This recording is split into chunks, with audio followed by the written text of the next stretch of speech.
Hey everybody, welcome back to the stream. As I promised, I'd be back in an hour, which was an hour ago, and well, here I am. So anyway, right now I am just looking at what's going on right now. So there's been a few changes, just that there are two tornado warnings, and both of them are in Texas, and that one has an estimated hail size to be 1.75 inches, which is golf ball sized hail, and another one that is 2.5 inches in diameter.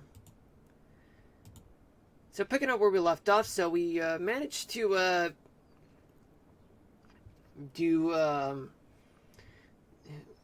We did the severe weather coverage. We even talked about current conditions in the Northeast, and as well as talking about the setup for the next 3 days in terms of the upper level winds, but we haven't really gotten to the part where we talked about temperatures and as well as the weather topic of the day. Now, right now, let's just continue where we left off. Okay, now before we could do that, we just need to go over what's going on right now in this part of Texas. So these are the two tornado warnings, the only one in the U.S., and the weather radar is located in San Antonio. And as you can see, folks, you got winds moving away right here, and you get strong winds here moving that direction. So it appears as though there's a tornado here, and as well as another one right around here. So basically, there are two of them. Let me just play the radar just for you guys to understand what I'm talking about. Okay.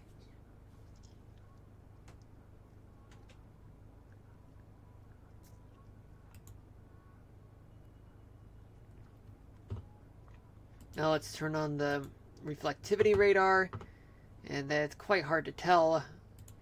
This, folks, I don't know if I've called this a hook echo.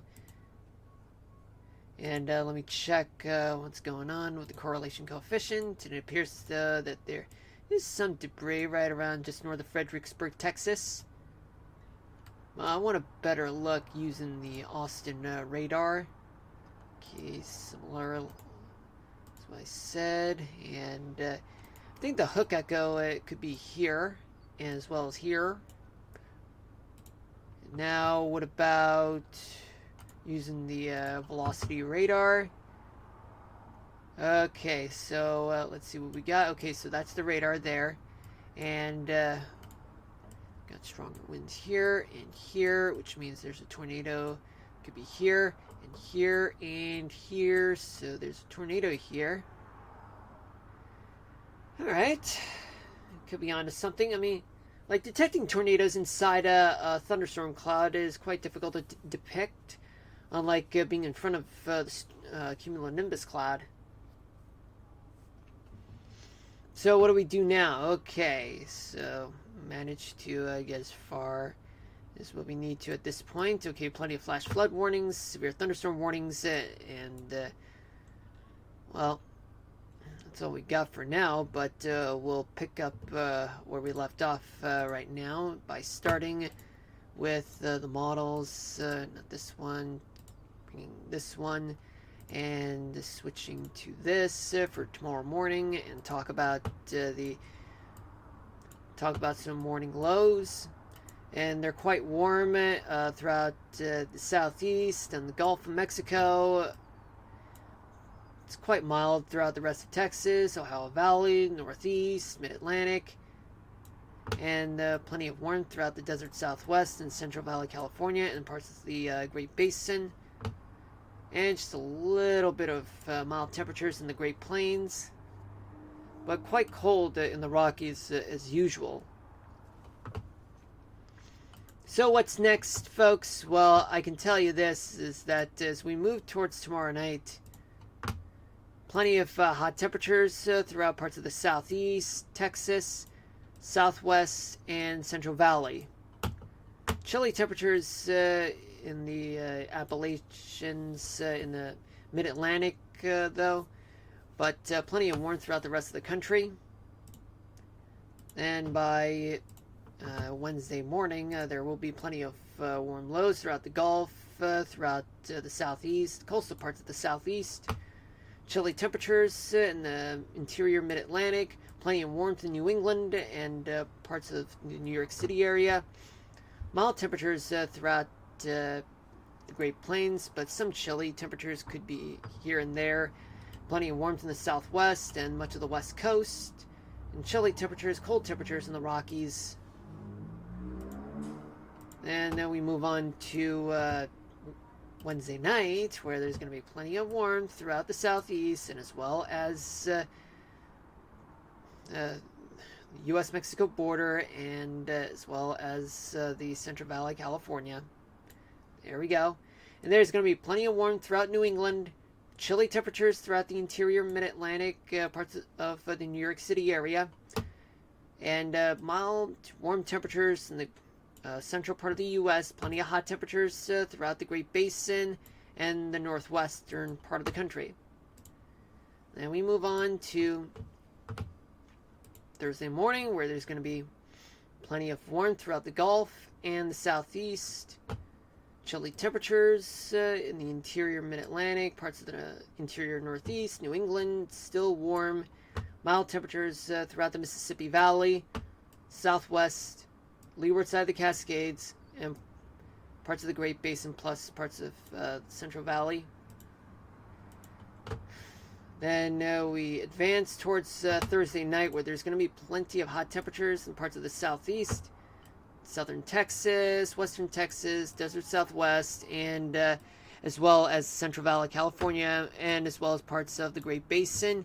And there's going to be plenty of hot weather throughout eastern Montana and in the northern plains. The rest of the Great Basin, leeward side of the Cascades, plenty of warmth. Chilly temperatures throughout interior New England. Plenty of warm temperatures throughout the mid-Atlantic, and as well as the Mississippi and Ohio valleys and the rest of the Great Plains. Then we move on to dew points, so plenty of moisture throughout the Gulf Coast, Florida, and parts of the southeast. Yet moisture, there's still plenty of it throughout the southern plains, but just a little bit of moisture will linger throughout anywhere east of the Rockies, plus parts of the Great Basin and even the west coast. Just a little bit of moisture. Then by tomorrow night is going to be plenty of moisture throughout the south, spreading just a little bit north through the mid-Mississippi Valley, though there's still plenty of moisture east of the Rockies, plus a good amount of moisture all along the west coast. Then we move on to Wednesday morning, where there's going to be plenty of excessive moisture throughout the Gulf Coast, coastal southeast. And more moisture will still linger just east of the Rockies, but just a little bit less in parts of the Great Lakes. And some moisture will linger throughout Northern California and Oregon. Then we move on to Wednesday night, where there's going to be persistent amount of moisture throughout the Gulf Coast and coastal southeast, and spreading throughout the rest of the south. Excessive moisture will occur throughout anywhere east of the Rockies, with the exception of parts of New England. Hold on, let me mute the mic.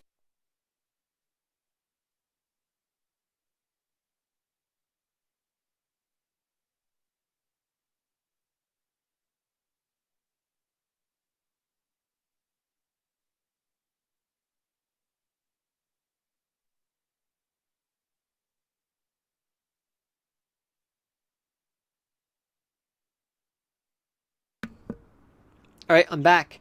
So sorry about that. There's background noise. My apologies on that. I mean, I have no control over it. So anyway, plenty of moisture anywhere east of the Rockies, with the exception of parts of New England. And there's going to be plenty of moisture throughout the west coast during Wednesday night. Thursday morning, persistent moisture throughout much of the south.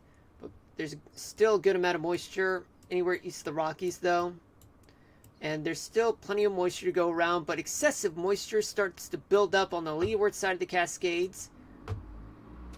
And finally, by Thursday night, is going to be excessive moisture throughout much of the south.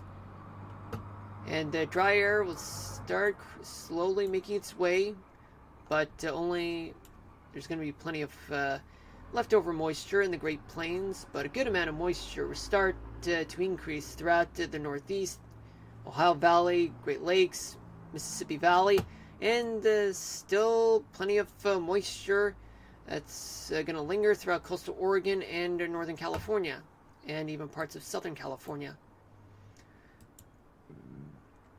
Now we go back and talk about Cape. We're going to stay until 8 p.m., which is 20 minutes from now. Because this, the purpose of this part of the stream is to finish where we left off. So, Cape. There's going to be plenty of Cape, excessive Cape throughout the Gulf Coast, plus Florida, and even parts of Texas. And it gets worse along the Texas coast, and as well as anywhere along throughout the rest of the Gulf Coast, plus South Florida. And then we move on to tomorrow night, where tomorrow night there's going to be a lot of convection all over throughout much of the south, the Gulf Coast, the southeast, and even some Cape's going to occur throughout the Rockies and the Sierra Nevadas. And just a little bit throughout the Northern Plains, New England, but the worst part is in the south. Now, what about Wednesday morning? So there's going to be a lot of Cape, a lot of convection throughout the Gulf Coast. And just a little bit in western Texas and New Mexico. Now we move on to Wednesday night. So by Wednesday night, there's going to be plenty of Cape throughout much of the southeast, plus Texas and the Front Range of the Rockies. Just a little bit throughout parts of the Cascades in Oregon.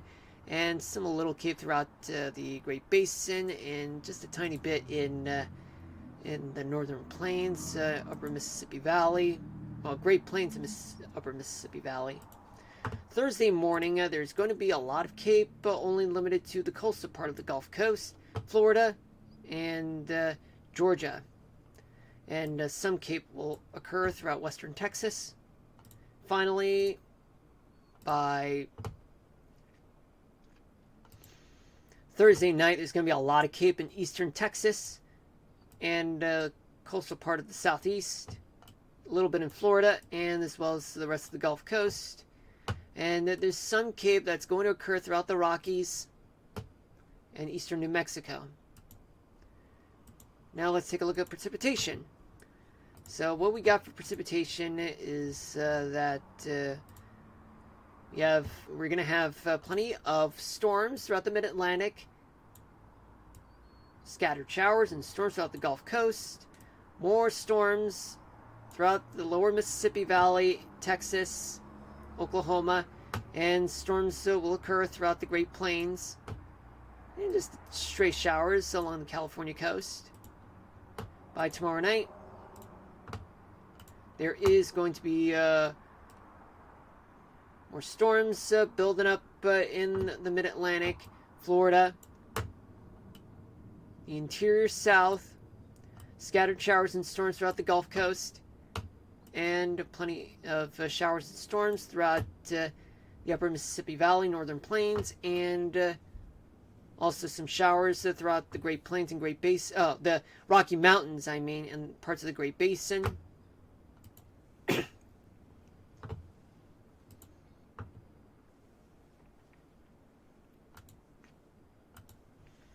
So what are we looking at on Wednesday morning? So by Wednesday morning, there's going to be precipitation, plenty of storms throughout the Mid-Atlantic, but spread a little northward towards Philly in the New York City area.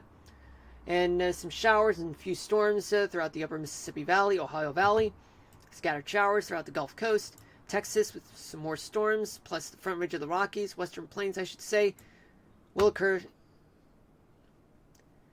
Plus some stray showers throughout the California coast. Wednesday night, storms throughout the Gulf Coast, throughout the south, Florida, some scattered showers and storms. More showers and storms throughout parts of the Northeast, particularly anywhere just south of New England. Showers and a few storms throughout the Ohio Valley, Great Lakes region, Upper Mississippi Valley, and Central Plains, along with the Rockies and parts of the desert Southwest, some scattered showers, and the Great Basin. And even some showers in Oregon. Now, what are we looking at for Thursday morning? So by Thursday morning, some scattered showers throughout the Gulf Coast, and more storms throughout the interior South, Southern Plains. Sorry about that. There's going to be more showers and storms throughout parts of the Northeast, but only in southern New England, Mid-Atlantic, New York City area, upstate New York, and parts of the Ohio Valley will get some scattered showers, plus the Upper Mississippi Valley, and even the much of the Great Lakes will get some showers. Oh yeah, and let's not forget about showers and a few storms throughout the coastal part of the Pacific Northwest, and some stray showers along the coastal part of California. Finally, we have more storms to deal with virtually throughout the South. Parts of the Rockies will get some scattered showers and some storms. Mississippi Valley, parts of the Ohio Valley, and even parts of the Northeast. Now let's talk about snowfall. Is there going to be snow, folks?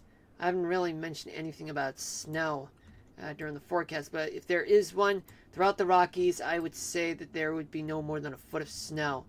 Southwest of Denver, and even near Creede, just northeast of Cortez, Colorado.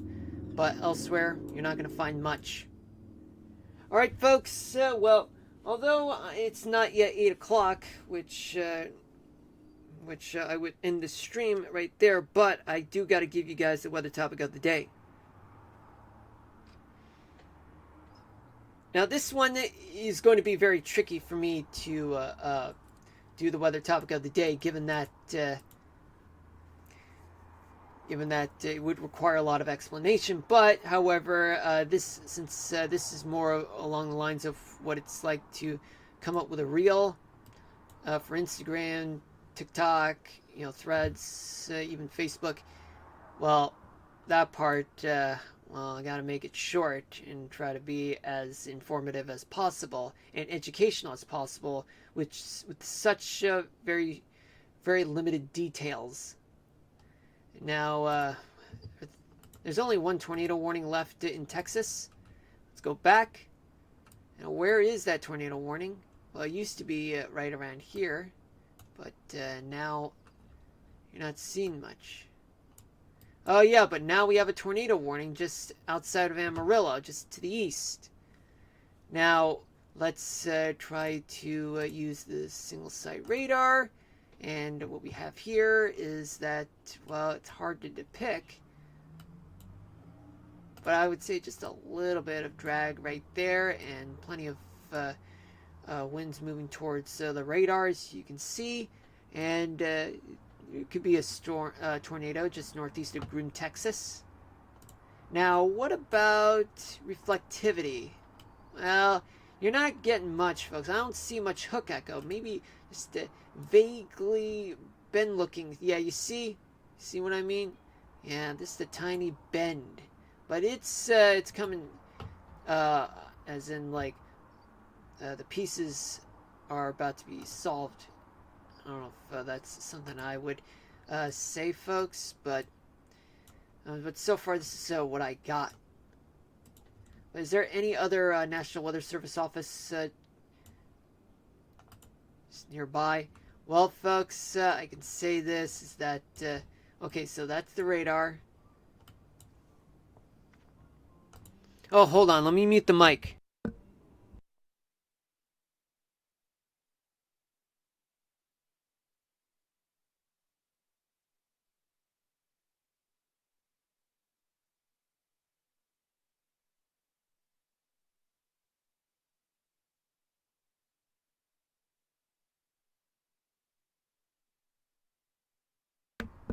So sorry about that, folks. Anyway, back to this. Okay, so we got a radar that's moving in that direction, and when's that area moving in that direction, which means that there could be a tornado just to the north of Groom. It could be moving in that direction. Now let me see the reflectivity radar once again, but this time I want to play the radar.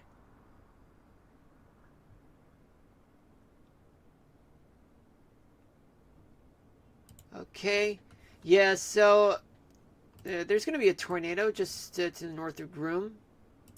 Yep, and it's changed, so we're getting a better defined hook echo from what I'm seeing, folks. And according to the radial velocity, let's see, this one is moving in that direction, tiny bits, rather here. Yeah, you're getting a tornado right here. I know it's kind of vague, but there is an indication for a tornado, just so you know, folks. But let's see the correlation coefficient. Well, folks, I mean, this is very vague, actually. I mean, in Amarillo, Texas, I mean, they don't have the best capability when it comes to radar. But then again, I'm no expert on this, but I am a meteorologist. It just means that I'm learning. I'm learning as an individual. I'm a degreed meteorologist, by the way. But in real life, this is a little different from what I've learned, because this one is more practical than theoretical.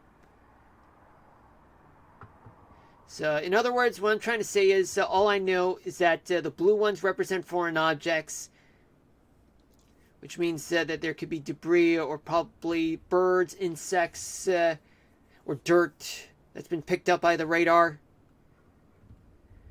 But anyway, let's talk about the weather topic of the day. So what do we got? Okay, so the weather topic of the day is what is the difference between reflectivity and velocity radars? So here it goes.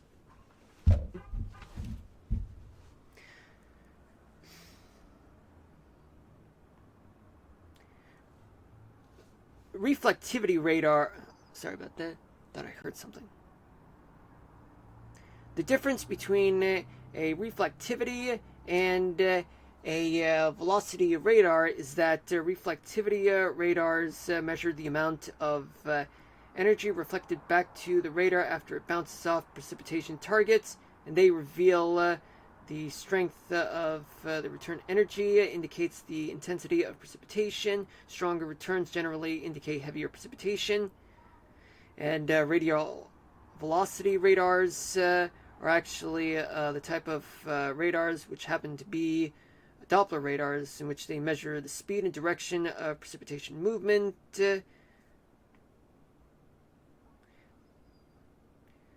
Hold on. Yeah, I'm sorry, I'm getting something, so I'm gonna have to try that again.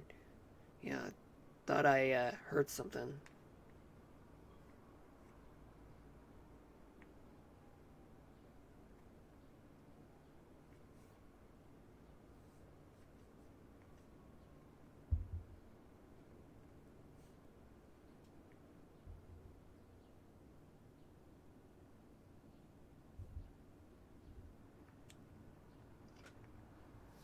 Okay, take two. Okay, hopefully this will count as the final product, hopefully. What is the difference between reflectivity and velocity radars? Reflectivity radars measure the amount of energy reflected back to the radar after it bounces off precipitation targets. They reveal the strength of the returned energy that indicates the intensity of precipitation, with stronger returns generally indicate heavier precipitation, in which reflectivity radar is measured using the strength of the radar signal, whereas velocity radars actually measure the speed and direction of precipitation movement using the Doppler effect, in which case velocity radars can also be known as Doppler radars. They reveal whether precipitation is moving towards or away from the radar and how fast it's moving, and the Doppler effect Well, folks, yeah, I thought I heard something.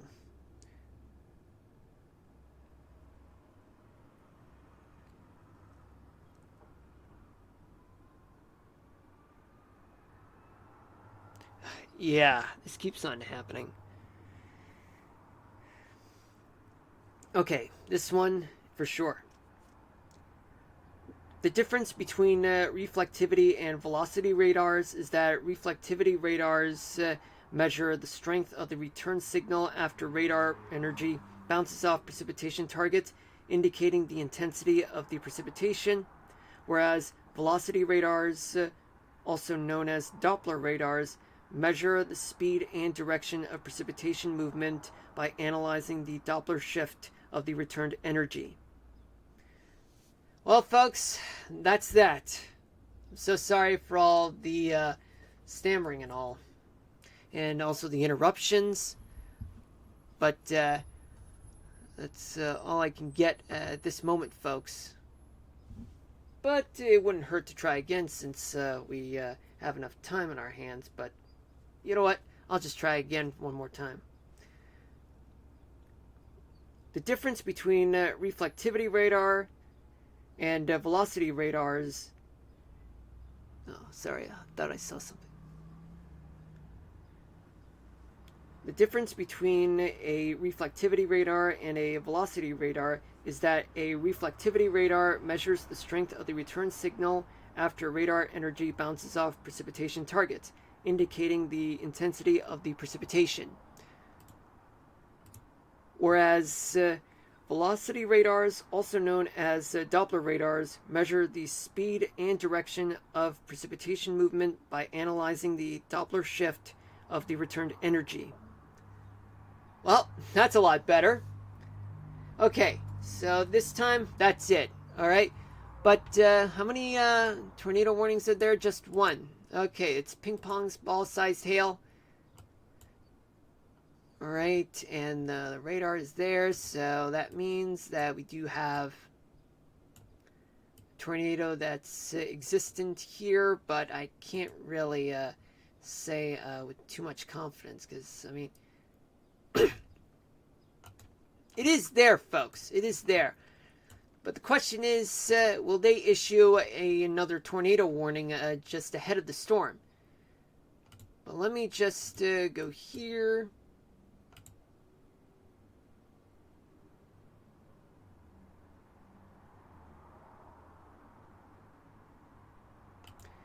Okay. So this is something. Alright, so we don't need to worry about that. So now, of course, so we do have 3 minutes left of the stream, but the details of what I'm going to do this week is that tomorrow I am going to stream, though I am going to play Minecraft from 6 to 8 p.m. Eastern Daylight Time. I haven't really stopped streaming since, let's see, since Friday. Yeah, I haven't stopped streaming since Friday. And then after that, well, we end the streak tomorrow. Then on Wednesday, I got places to be, so that means I'm not going to be streaming on Wednesday. Thursday, I'll stream for you guys at that time, 6 to 8 p.m. And what about Friday? I'm also going to stream for you guys all the way till about Monday. Wait. Yeah, Monday. So that means it's going to be a lot of streaming going forward. And I can't believe that the month of May is almost over. So if you guys have any weather topic of the day that you wish to DM me, you can do so by heading to my social links. And I'll be happy to give you guys the weather topic of the day based on viewer and follower and subscriber suggestions. I'm very happy to take all your suggestions for the next weather topic of the day if you guys want to. I mean, that would really help. But although I cannot take repeated ones, except for those of the ones that I've already done but need to be corrected. But just so you know, folks, it has to be short. Although I would love to provide the best of details as I can, but there's just no way it'll fit in one reel. That would only last for no more than 60 seconds, which is about a whole minute. Anyway, I'll see you guys tomorrow, and until then, don't forget to hit me with a follow and turn on the notifications just so that you guys will know when I'll be streaming the next time. But until then, love you guys. Peace out, everybody. See you guys tomorrow at 6 to 8 p.m. And until then, stay safe, everybody. Peace out. Signing out.